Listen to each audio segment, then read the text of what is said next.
Hi, hello, and welcome to my video. Today, I will be talking about the twin poems collectively named as I Cannot Forget, written by Alexander Kimel.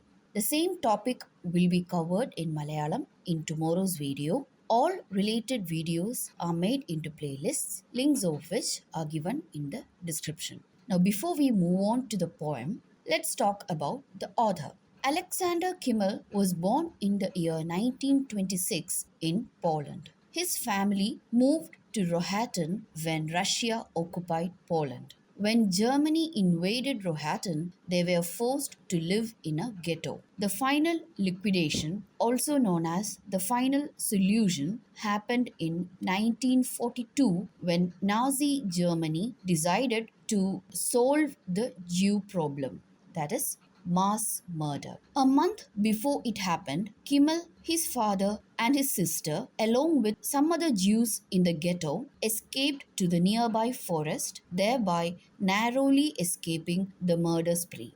After Second World War, he moved to Denmark, then to Poland, to Israel before settling in the US. He started a free to access blog where he shared his views and experiences in writing, especially poetry. I Cannot Forget is a summary of his emotional experience and was published without date in his blog.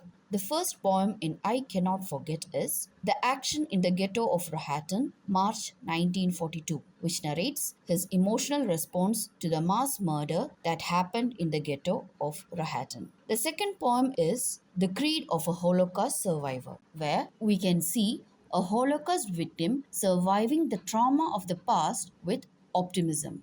Both poems are in free verse. Repeated lines, also known as refrains, are used in both poems to insist the emotion contained within them. In the first poem, the dominant emotion is anger, whereas in the second one, it is hope. Now let's look at the first poem.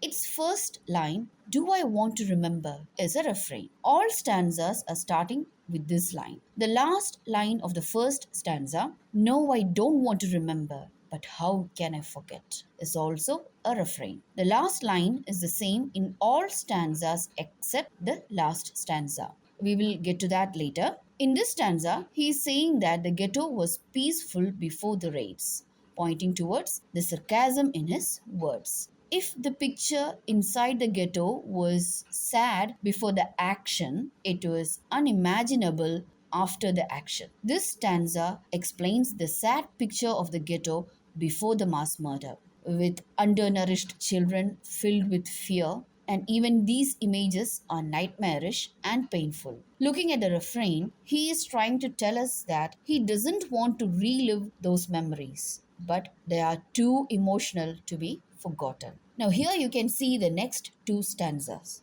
Both explain the action. You can see heart-rending images of people begging for life, children hiding in fear, painful faces of mothers, and the ghetto as a mass grave steaming with the vapor of blood. He is referring to the Gestapo who were tasked with the final solution as raiders enjoying the hunt. Moving on, these last two stanzas explain the ghetto after the fated action that happened.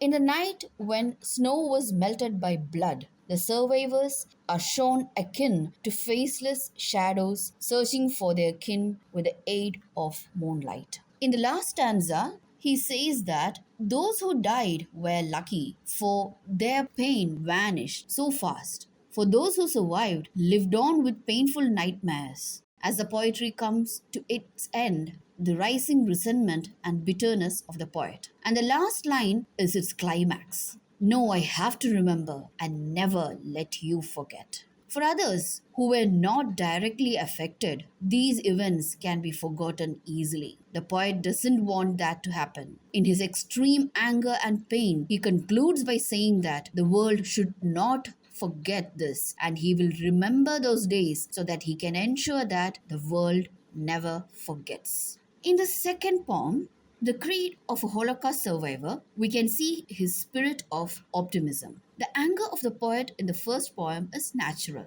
In his second poem, he talks about choice. He talks about his choice of looking forward without dwelling in his past tragedies. I do believe is the refrain in this poem, indicating his hope that one day there can be a better world. Despite his experiences with Nazi Germany, he believes in man's innate goodness. In the second stanza, he is talking about man's two choices. He's saying that God gave the blessing of love, harmony, and beauty, and the curse of envy, hatred, and prejudice. We have to choose either the blessing or the curse of God. In the third stanza, he explains that embracing love, God's blessing, is the best way to show our gratitude to God who created this beautiful world for us. Moving on. In the fourth and fifth stanzas, he is repeating and listing the painful memories of the world's past, where many people chose God's curse and destroyed their fellow beings, like in Rwandan genocide, Bosnian ethnic cleansing, and Pol Pot's Cambodian politics.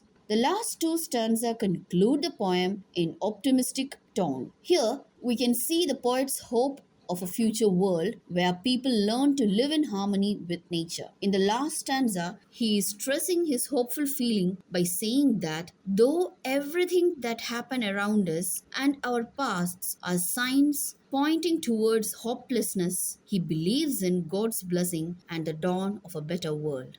With that, we have come to the end of this topic. Please like my video if you found it helpful. Don't forget to subscribe and click on the bell icon for more of my videos. Thank you.